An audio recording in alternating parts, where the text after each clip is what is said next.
연봉, 워라밸, 근무 환경. 제가 생각할 때 이거는 요즘 대기업 사원 기준으로 하면 대기업 압승이다. 정말 가감없이 말씀드리면 제가 기아차 다닐 때 초봉을 세전으로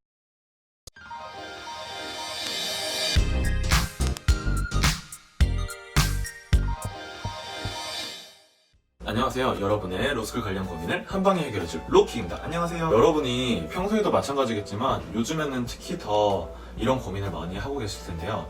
내가 로스쿨을 갈까? 아니면 취업을 할까? 저도 이런 고민을 많이 했었고, 특히 저는 기아차 재경본부 본사에 다니다가 성대 로스쿨로 오게 된 케이스라서 둘 다 경험해본 입장이기 때문에 이 둘을 비교하는 컨텐츠를 한번 준비를 해봤습니다. 제가 아직 변호사는 아니지만 주변에 변호사 친구들도 많고 듣는 것도 되게 많기 때문에 연봉, 워라밸, 근무 환경 등등등 저의 생각까지, 영상이 좀 긴데 끝까지 들어보세요. 먼저 주의할 점은, 제가 변호사 함을 갔지 삼성전자가 짱짱맨이지, 아니지 썩어도 전문직이 낫지 변호사가 낫지, 이렇게 서열을 나눠서 뭔가 초딩처럼 하려는 건 아니고, 제 수강생들 중에서 요즘에 자기소개서다 뭐다 해가지고 상담을 할 때 점수가 좀 안 좋으신 분들한테는 제가 취업을 한번 해보는 게 어떻냐, 취업하면서 공부하는 게 어떻냐, 이렇게 조언을 많이 드리고 있는데, 그럴 때 돌아오는 답변이 저는 취업은 한 번도 생각해 본 적이 없어서, 저는 취업이랑 정말 안 맞는 것 같아서, 이런 말씀을 많이 하세요. 그럴 때 제가 좀 답답해서 드리는 얘기를 컨텐츠로 한번 준비를 해본 겁니다. 자, 이제 시작할게요. 첫 번째, 여러분들이 가장 궁금해하실 연봉. 정말 가감없이 말씀드리면 제가 기아차 다닐 때 초봉을 세전으로 한 5,300 이 정도 시켰어요. 한 달에 한 실수령으로 370, 80 요 정도 받는다고 생각하시면 될 것 같아요. 생각보다 그렇게 많은 돈은 아니죠. 변호사가 다 같은 변호사가 아니듯이 대기업도 마찬가지예요. 상대적으로 뭐 CJ나 이렇게 덜 주는 기업들도 있고, 삼성전자, 뭐 요즘 잘 나가는 하이닉스 이런 경우는 신입 초봉이 아마 6,500에서 7,000 가까이 될 거예요. 성과까지 합치면 웬만한 변호사만큼 받는 거죠. 그럼 변호사는 얼마나 받냐?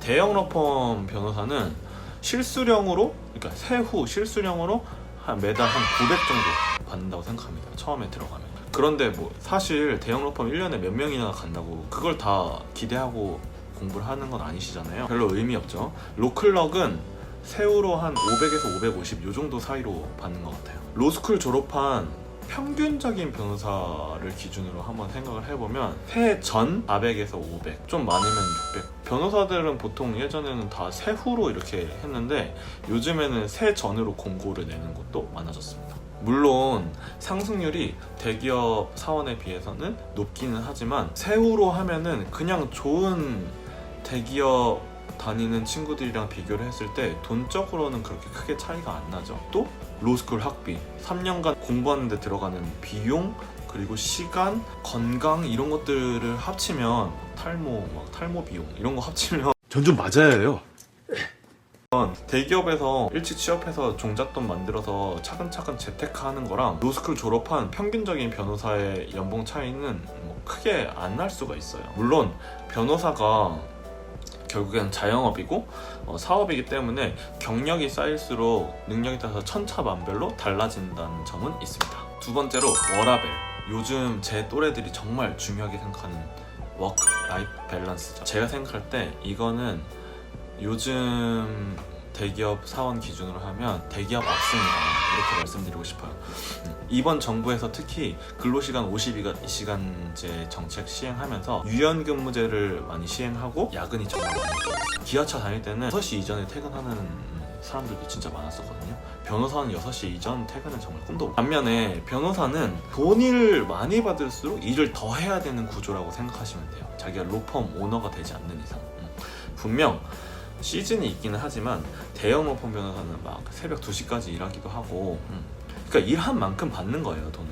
토요일까지 주 6일 근무하는 거는 기본이고, 자기 사건을 맡아서 하다 보니까 일과 삶의 분리가 잘 안 되는 경향이 더 커요. 게다가 자기 로펌을 차려서 수임을 하고 그러면 더 심해지겠죠. 변호사 친구들 만나가지고 술 먹을 때 누가 토요일에 쉰다고 했는데 엄청 놀라더라고요. 그런 직장이 있긴 있어요. 근데 흔치 않고 저는 평균적인 거를 말씀을 드리는 겁니다. 자, 세 번째, 근무 환경. 제 기준으로 이거는 변호사가 더 좋아요. 왜냐면 회사 다닐 때 정말 힘들었던 것 중에 하나가 제가 열심히 일해서 제가 할 일은 이미 다 끝냈는데 그냥 마음 편히 쉬지를 못하는 거예요. 자꾸 옆 사람 사수 눈치 보고 괜히 엑셀 켜놓고 창 왔다 갔다 하면서 일하는 척하고 이게 진짜 힘들었거든요. 반면에 변호사는 대부분 개인 방이 주어지기 때문에 근무 시간 자체는 많다고 하더라도 그 시간을 자기가 조금 자유롭게 활용할 수 있다는 장점이 있죠. 자기 일만 제대로 한다면 시간 활용은 자유로운 편이다. 물론 요즘에는 대우가 많이 떨어져서 막 개인 방을 안 주는 로펌이 있다고도 합니다. 자, 네 번째, 갑을관계. 대기업에 다녀보고 대기업 직원 입장에서 로펌 변호사는 그냥 돈 주고 쓰는 사람들이에요. 업무적으로 엮인다면 당연히 기업 측이 갑이 되고 로펌이나 변호사 측이 을이 되는 거죠. 저도 학부생 시절에는 뭔가 법조인 뽕이 있어가지고 정말 변호사 대단한 거 이렇게 생각을 했어요. 대단한 거 아니야? 검사 판사 대단한 거 이렇게 생각을 했었는데 회사 가서 생각이 좀 바뀌었어요. 변호사란 게 그냥 돈 주고 쓰는 거구나, 이런 자본의 논리에 제 생각에 골드 버튼 받는 게 훨씬 대단하다. 뭐 공직으로 나가거나 나중에 뭐 검사, 판사 아니면 뭐 공정위 막 이런 쪽으로 가게 되면은 당연히 이제 기업 간의 관계에서는 관 쪽이 우리나라에서는 갑이 되는 건 있습니다. 물론 근데 제가 이제 갑을 관계라고 표현을 했지만 요즘에 그런 게 어딨어요. 다 서로 존중해주면서 자신의 역할을 하는 거겠죠. 다섯 번째, 전문성. 이거는 제가 생각할 때는 변호사가 당연히 승입니다. 물론 회사원도 나름의 커리어, 전문성을 쌓을 기회가 주어지고 교육의 기회 같은 것도 주어지고 특히 금융 쪽, 증권 쪽에 근무하시는 분들은 정말 자기의 의지나 역량에 따라서 그 분야의 그 산업에 정말 정통하신 분들이 되는 경우가 많아요.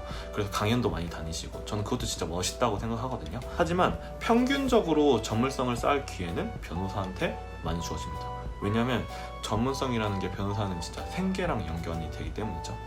그 이면을 들여다보면 전문성이 없고 자기 전문성을 만들어가지 못하면 변호사는 계속 도태된다는 거예요. 결국에 밥 먹고 살지 못한다는 건데 사실은 지금은 자기가 어리니까 나는 새벽까지 일해도 좋고 뭐 죽을 때까지 유능하고 전문성을 쌓으면 좋아 이렇게 말을 하겠지만 일이 삶의 전부가 아닌데 끊임없이 공부해야 되고 끊임없이 똑똑해야 되고 유능해야 되고 이런 것들이 직접 해보면 힘든 일일 수 있단 말이에요. 자기가 어떤 사람인지를 잘 들여다봐야 되는 거예요. 새벽 2시까지 일해도 좋아? 아닐걸요? 근무를 오래 하는 것도 진짜 해보면은 내가 이거를 견뎌낼 수 있는 사람인지 아닌지를 알 수가 있다. 제가 생각할 때는 대기업에 맞는 사람, 직장 생활에 맞는 사람이 좀 따로 있어요. 변호사에 맞는 사람, 검사에 맞는 사람, 판사에 맞는 사람이 따로 있듯이. 비극적인 건 뭔지 알아요? 이거를 직접 경험해보지 않고는 알기가 힘들다는 거예요. 그래서 자기 경험이 좀 중요한 거고 자기가 어떤 사람인지 잘 관찰할 필요가 있는 거죠. 자기가 사회적으로 안정적인 테두리 안에서 엄청 경쟁적이기보다는 일과 삶의 균형을 중시하고 조금 단조롭지만 루틴화된 일에 만족하면서 행복을 추구할 수 있는 사람이다. 저는 이런 사람이라면 그냥 대기업, 공기업, 직장생활 하는 것도 나쁘지 않다고 생각을 합니다. 또 일단 취업해서 돈도 벌고 취미생활도 하고 돈 쓰는 맛도 알고 이렇게 하면은 직장생활이 더 즐거울 수도 있어요. 내가 왜 그렇게 뼈 빠지게 몇천 들여가면서 공부하려고 했지? 이런 생각이 들 수도 있어요. 제가 이런 말씀을 드리는 이유는 로스쿨 준비하는 어린 학생들이 경험해보지도 않고 취업은 별로고 법조인은 대단한 거다, 변호사 짱짱맨 이렇게 생각하니까 균형 잡힌 시각을 조금 주고 싶어서 더 말씀드린 것도 있습니다. 취업해보고 아니다 싶으면 리트 다시 치면 되고 그 돈 모아가지고 로스쿨 다니면 되고 그 경력이 또 나중에 로펌 취업할 때 알게 모르게 도움이 될 수도 있고, 제가 생각할 때 모든 경험은 의미가 있고 경험해보지 않고 알 수 있다고 생각하는데 대부분 경험해보지 않으면 알 수가 없다. 저는 왜 나왔냐, 저는 해보니까 진짜 마음에 안 들더라고요. 이유가 많은데 특히 자율성 측면에 크게 떨어진다고 생각을 했어요.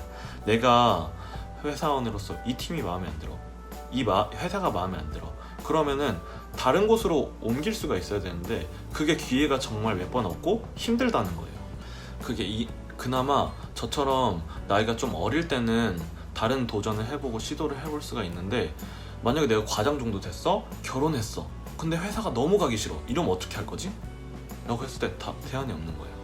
변호사는 그나마 옮겨 다닐 수가 있잖아요. 이직이 좀 자유롭고 내가 차려도 되고, 전 이런 부분들이 크게 작용해서 로스쿨에 진학을 했는데, 이것도 마찬가지예요. 제가 아직 안 해봤기 때문에 해보지 않고는 이게 잘 안 맞는지 안 맞는지 알 수가 없다. 운 좋게 잘 맞을 수도 있고 안 맞으면은 그때 가서 또 다른 거 한번 생각해 봐야 되는 거죠.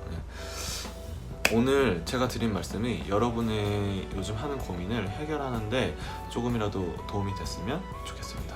여러분이 요즘 하고 계신 고민, 그리고 알고 싶은 점들이 있으면 댓글로 남겨주세요. 그럼 제가 댓글로도 답변 드리지만 컨텐츠로 만들어 보도록 할게요. 오늘 제가 드린 정보가 도움이 됐으면 구독, 좋아요, 알림 설정 꼭 해주세요.